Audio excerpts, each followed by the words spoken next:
राजपुर गांव में अचानक से गांव के प्रधान की मौत हो गई है, जिसकी वजह से उनके बेटे छोटू को गांव का प्रधान बनाया जा रहा है, जिसका भाषण अभी गांव में चल रहा है।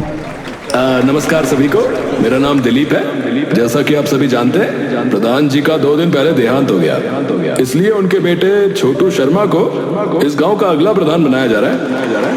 छोटू जो है वो बस थोड़ी ही देर में आने वाले।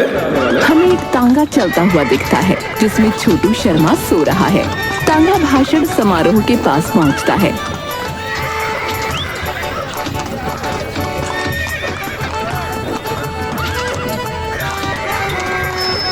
वकील छोटू को उठाता है। छोटू जी उठिए, आपको भाषण देना है, उठिए। राशन देना? राशन? अरे राशन नहीं, भाषण। इतनी जल्दी उठा दिया, अभी तो सोया था। छोटू जी चलिए, आपको भाषण देना है। सो तो आप पिछले 8 घंटे से रहे। वो 8 घंटे मेरे लिए सिर्फ एक झपकी थी, समझे? अब देर मत करो, मुझे खाना खाकर फिर से सोना है। सब तैयार है इधर? हाँ चलिए, सब तैयार है। छोटू स्टेज पर आता है। अरे भाई कोई कुर्सी लगा दो, मैं इतनी देर मुझसे खड़ा नहीं हुआ जाएगा। हैं? खड़ा नहीं हुआ जाएगा? अरे भैया कैसा प्रधान है, खड़ा भी नहीं रह पा रहा।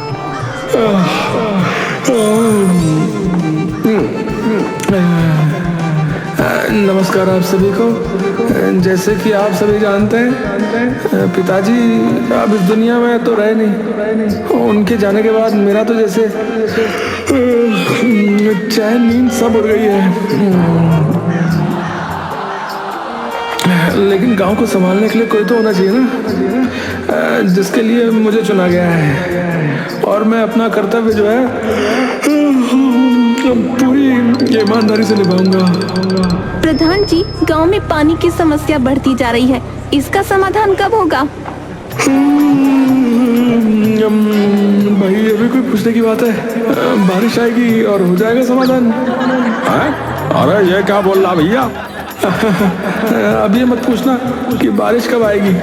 अरे भाई हम प्रधान हैं, भगवान तो है नहीं जो बता दे कि बरसात कब आएगी है? तभी वकील आकर भाषण को खत्म करता है। जी माफ कीजिएगा, प्रधान जी आज बहुत थक गए हैं। आपके सारे सवालों के जवाब कल जनता दरबार में दिए जाएंगे हैं। चलिए, धन्यवाद। वकील और छोटू तांगे में बैठकर घर वापस आ जाते हैं।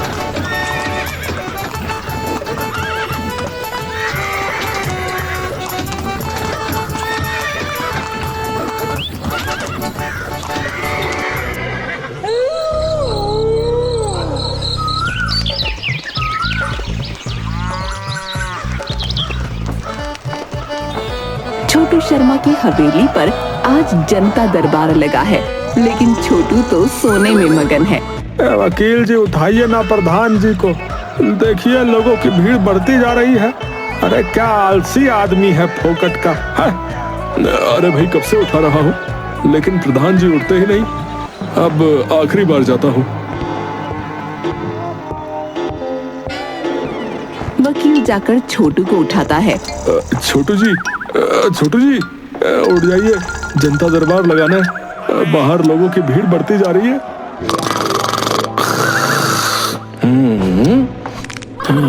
अरे इतनी जल्दी सुबह हो गई? अभी तो सोया था। वकील, जनता दरबार बाद में लगाना, पहले हमारे खाने का कुछ बंदोबस्त करो।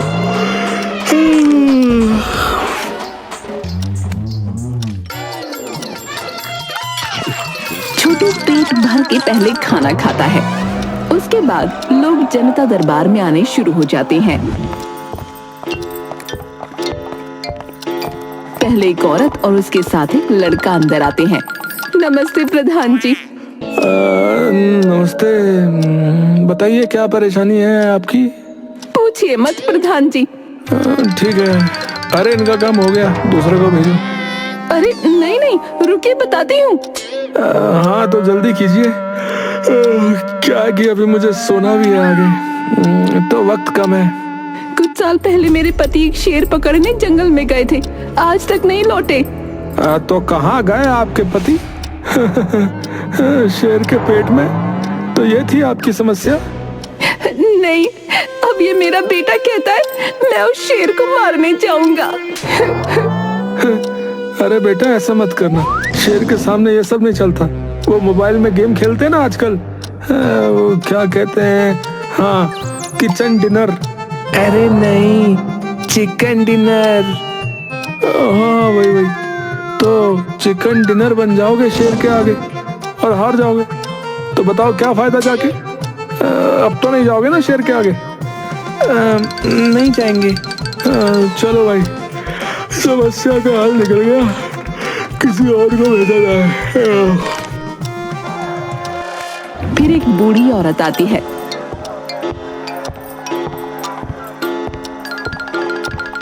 नमस्ते प्रधान जी, मेरी समस्या ये है, मेरी जवानी में मेरी कोई संतान ना हुई, लेकिन अब मैं चाहती हूँ कि मेरा भी कोई बेटा या बेटी हो। बूढ़ी औरत की बात सुनकर वकील और नौकर राजू हंसते हैं। हंसने की बात नहीं है, इस चीज की एक्सपायरी डेट नहीं होती, मैं समझता हूँ। भाई आप भगवान को मानती हैं? हाँ। कितनी उम्र है आपकी? 55 साल। हाँ तो भगवान की पूजा कीजिए अगले 4 साल दिन रात, मैं गारंटी देता हूँ आपकी संतान होगी। अगर नहीं होगी 5वें साल फिर यहाँ आ जाना। चलो जी नेक्स्ट। धन्यवाद प्रधान जी।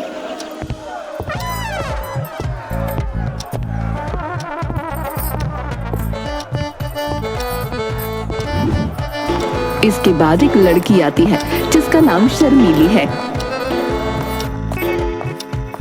नमस्ते प्रधान जी, मेरी समस्या ये है कि गांव के लोग मुझसे बात ही नहीं करते, सब बोलते हैं कि तुम बोलती बहुत हो। अब ये बताइए, भगवान ने मुंह क्या बंद रखने के लिए दिया है? अरे लड़की बोलेगी नहीं तो क्या करेगी? कोई जुर्म थोड़ी कर रही हूँ, बस थोड़ी सी बातचीत ही तो करती हूँ। शर्मीली चपड़ चपड़ बोलती ही रहती है।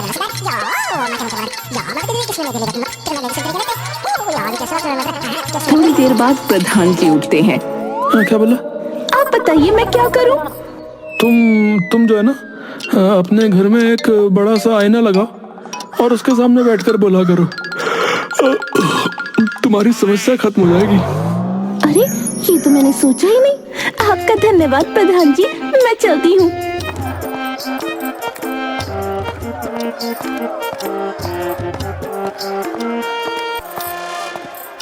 शर्मीली के बाद एक आदमी आता है जिसका नाम शिव है। नमस्ते प्रधान जी, कुछ दिन पहले मेरे घर में चोरी हो गई थी। चोरी में जो है मेरा सारा सामान चला गया। मैंने पुलिस में कंप्लेंट भी लिखवाई, लेकिन कोई कार्रवाई नहीं हुई। जब पुलिस चोर को नहीं ढूंढ पा रही तो हम क्या कर लेंगे? अरे आप प्रधान हैं, अगर आप पुलिस पर थोड़ा दबाव डालें तो कुछ हो सकता है। मेरे पास उनकी एक तस्वीर भी है जो हमारे पास रह रहे एक व्यक्ति ने ली। शिव वो तस्वीर छोटू को दिखाता है। तस्वीर में सिर्फ चोर की पीठ दिख रही है। वाह क्या तस्वीर ली है, इसमें क्या होगा? चलिए हम दरोगा से जाके मिलते हैं। राजू, अरे आज का जनता दरबार खत्म करो यार अब।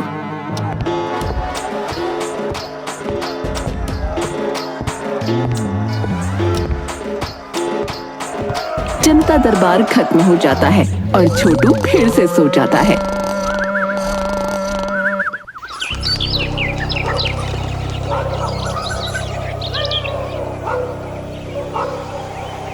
गांव के थाने में प्रधान जी की चर्चा चल रही है। दरोगा चंदन अंदर बैठे हैं और दोनों कांस्टेबल बाहर खड़े होकर गप्पे मार रहे हैं। अरे क्या यार, गांव वालों ने भी किसे प्रधान बना दिया? हाँ दिन भर तो सोता रहता है, क्या देखभाल करेगा ये गांव की? अरे पता नहीं, पर गांव की लुटिया तो डुबोएगा ही। तभी सामने से छोटू अपने तांगे में आता है।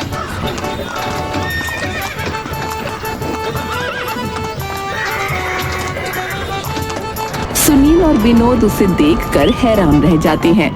छोटू सीधा दरोगा के पास जाता है। अरे प्रधान जी, अरे आपने आने का कष्ट क्यों किया? अरे भाई, इनके लिए चाय समोसा लगवाओ।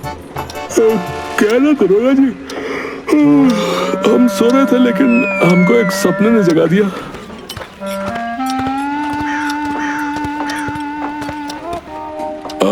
अरे वो सब तो ठीक है, पर आप समोसा खाइए ना पहले, फेमस है हमारे यहाँ के। यहाँ पहले आप इस चोर को ढूंढना शुरू कीजिए। इस तस्वीर में तो कुछ दिख ही नहीं रहा है। क्या ना दरोगा जी, हमने सुना है पुलिस की सूंघने की क्षमता कुत्ते से भी तेज होती है। तो बस सूंघ लीजिए इन्हें, कल तक ही हमें मिल जाने चाहिए हैं। दरोगा के पसीने छूट जाते हैं। और वकील जी, ये सारे समोसे पैक कर लीजिए, हम घर पर खाएंगे, यहाँ के फेमस है ना।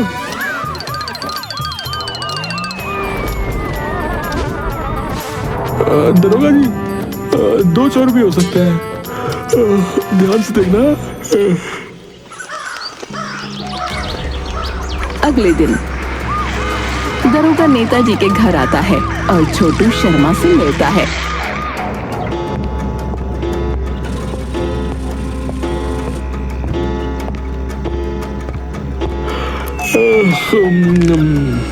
आइए दरोगा जी, आशा करता हूँ कोई खुशखबरी लाएंगे। बस इतना ही बोलूंगा प्रधान जी, अब आप दिन रात सो सकते हैं। वो चोर जो है वो पकड़े गए, पर ससुरों ने सारा सामान बेच दिया। ये करी ना आपने कुछ मर्दों वाली बात।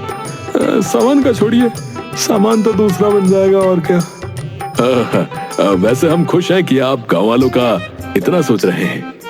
अरे गांव वालों का नहीं, अपना सोच रहे हैं। क्या ना, हमको नींद नहीं आ रही, बार बार यही चीज घूम रही दिमाग में। लेकिन खैर, अब चैन से सोएंगे।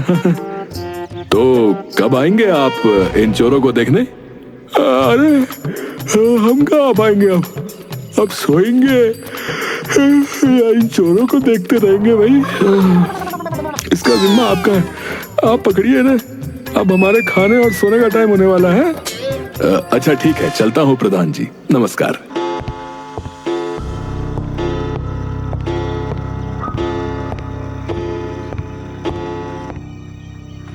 दरोगा बाहर जाकर अपने दोनों कांस्टेबल विनोद और सुनील से बात करता है।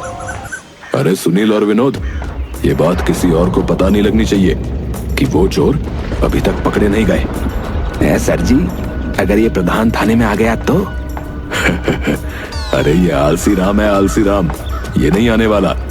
इसको खाने और सोने से फुर्सत मिले तो ये कुछ काम करेगा ना। और अगर आ भी गया तो किसी और कैदी को दिखा देंगे। राइट विनोद, तू बहुत आगे जाएगा। तीनों हंसते हुए वहां से निकल जाते हैं।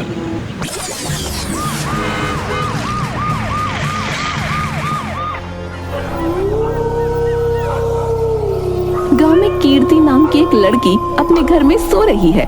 तभी उसको एक आहट सुनाई देती है। अरे इस घर में बहुत माल है, मैंने सब पता निकाल लिया है।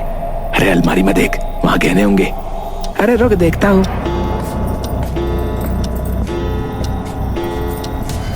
चोर अलमारी खोलता है जिसमें बहुत सारे सोने चांदी के गहने रखे हैं। तभी कीर्ति चिल्लाती है, चोर चोर, हमारे घर में चोर घुस गए हैं, चोर। अरे इसको चुप करा यार, है? नहीं तो सारे लोग जाग जाएंगे। ये ले, मुझे काटेगी, ये ले। कीर्ति बेहोश हो जाती है। अबे जान से तो नहीं मार दिया? अरे नहीं यार, उसने मुझे काटा, बस थप्पड़ ही तो मारा है। चल अब निकल इधर से। दोनों चोर चोरी करके भाग जाते हैं।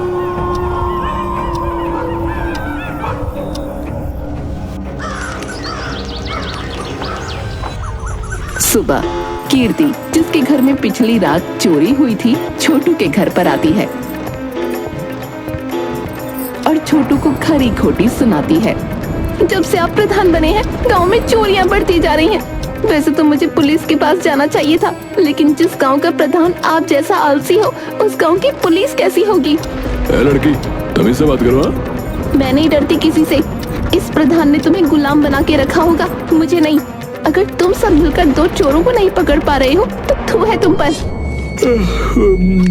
देखो ज्यादा मत बोलो, वरना अभी ये सेब फेंक कर मारूंगा।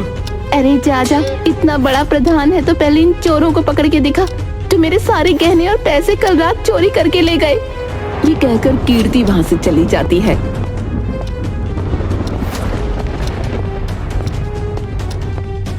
छोटू आग बबूला हो जाता है। वकील, अरे मुझे एक पेन और पेपर दो, जल्दी से, जल्दी दो। छोटू पेन पेपर पर एक संदेश लिखता है।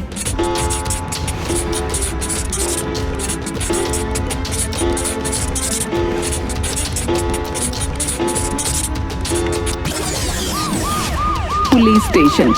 दरोगा छोटू का दिया हुआ संदेश पढ़ता है। दरोगा, तुझे बोला था ना मुझे इस गांव में चोरी नहीं चाहिए, लेकिन कल फिर चोरी हो गई है और आज एक लड़की मेरे मुंह पर मेरी बेइज्जती करके चलेगी। आज के आज मुझे वो दोनों चोर चाहिए, वरना तेरे बदन पर वर्दी की जगह चड्डी बनियान होगी, सिर्फ बता रहा हूँ। सुनील, विनोद। हाँ सर, हाँ सर। जितने कैदियों को हमने पिछले कुछ दिनों में रिहा किया है, सबको पकड़ो और लॉकअप में डालो सालों को। गांव में फिर एक चोरी हो गई।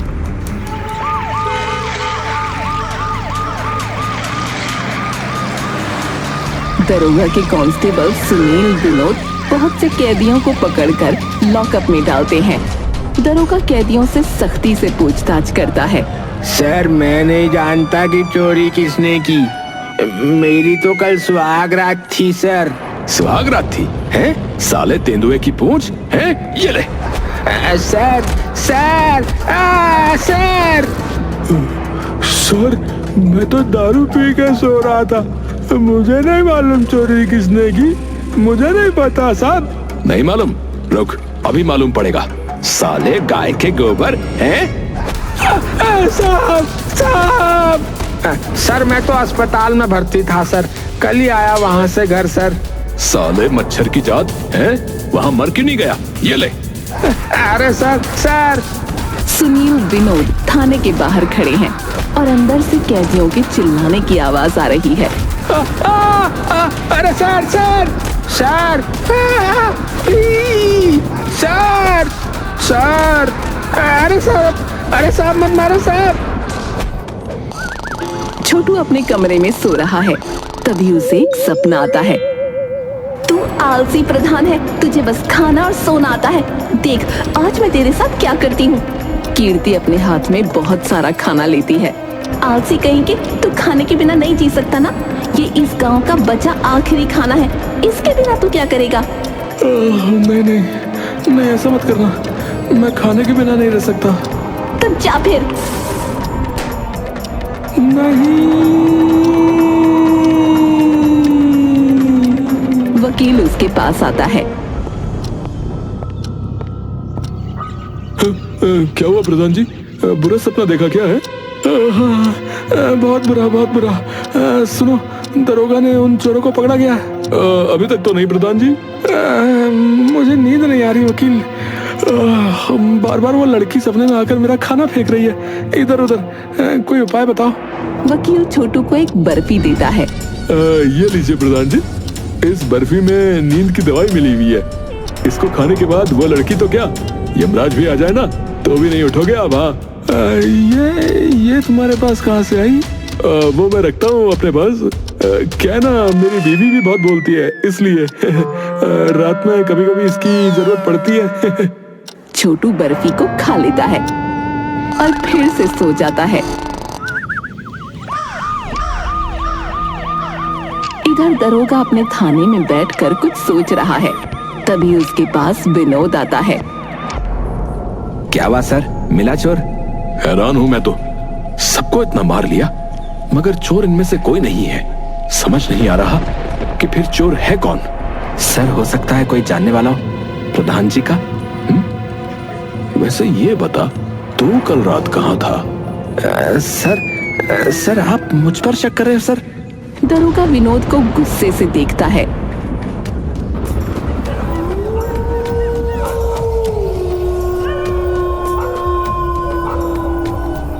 छोटू गहरी नींद में सो रहा है, तभी उसकी आंख खुलती है और वो देखता है चोर उसके घर में चोरी कर रहे हैं। अरे वाह यार, कितना माल है इसमें तो। चांदी चांदी है अपनी अब। हाँ यार सही करे, इस चोरी के बाद शहर चले जाएंगे।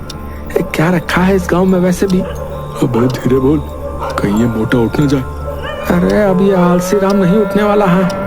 मोटा तो हैया है, साथ में छोटा भी है। हाँ, बढ़िया हुआ इसका बाप मरा और ये प्रधान बना, नहीं तो हमारा ये धंधा कैसे चलता है। चल भाई मोटे, टाटा। अच्छा, जब तू उठेगा हम इस गांव से बहुत दूर निकल चुके होंगे। छोटू चोरों को देख और सुन पा रहा है, लेकिन उठ नहीं पा रहा। छोटू बहुत ताकत लगाकर उठता है। उसका एक और सपना टूटता है। तो ये सपना था। छोटू नजर घुमाकर देखता है तो हैरान रह जाता है। उसके घर का सारा सामान गायब है। अरे, घर का सामान? तो ये सपना नहीं था। ये सपना नहीं था। वो मेरे सामने थे, पर मैं उठ क्यों नहीं पाया? छोटू को वकील की दी हुई बर्फी याद आती है। ये लीजिए प्रधान जी, इस बर्फी में नींद की दवाई मिली हुई है। इसको खाने के बाद वो लड़की तो क्या, यमराज भी आ जाए ना तो भी नहीं उठोगे आप। हाँ, वकील और राजू। कुछ देर बाद हमें दिखता है दो चोर तांगे में बैठकर जा रहे हैं। ये दोनों छोटू के वकील और नौकर राजू ही हैं। तांगे में बहुत सारा सोना चांदी और पैसे भरे हुए बोरे रखे हैं। हमारा प्लान कामयाब हुआ। वैसे भी उस गांव में क्या करते हैं? अरे नौकर ही बने रहते। वहाँ पे इतनी सी तो पगार मिलती थी और सब तो वो जो है मोटा ही खा जाता था। बताओ। हाँ, काम करे सारा हम और खुद खा के बस सोता रहता था। जब इसका बाप जिंदा था तभी मैंने सोच लिया था, अगर ये प्रधान बनेगा आगे चलकर तो इसकी थाली में छेद नहीं, पूरी थाली ही गायब कर दूंगा। तभी सामने सड़क पर दरोगा इन दोनों को बंदूक ताने दिखाई देता है। मैं जानता था चोर तुम दोनों ही हो। दरोगा अपनी बंदूक जेब में रखता है। मेरा माल कहाँ है? वकील और नौकर राजू भी हंसते हैं और पैसों से भरा एक बोरा दरोगा को देते हैं। दरोगा जी, अगर आप हमारे साथ ना होते ना तो हम कभी कामयाब ना हो पाते। अरे ये सब उस प्रधान के आलस का कमाल है भाई, और तुम्हारा भी, क्योंकि तुमने इसकी कमजोरी पकड़ी। लेकिन आपको शुक्रिया मेरे दो कांस्टेबलों का भी करना होगा, क्योंकि चोरी का इल्जाम मैंने उन दोनों के सर ही डाल दिया है। और कोई कुछ जान भी नहीं पाया, मूर्ख कहीं कहा। इसीलिए कहते हैं अपनी कमजोरी किसी को मत बताओ। हाँ, सही कहा, क्योंकि घर का भेदी लंका ढाए। तीनों जोर जोर से हंसने लगते हैं।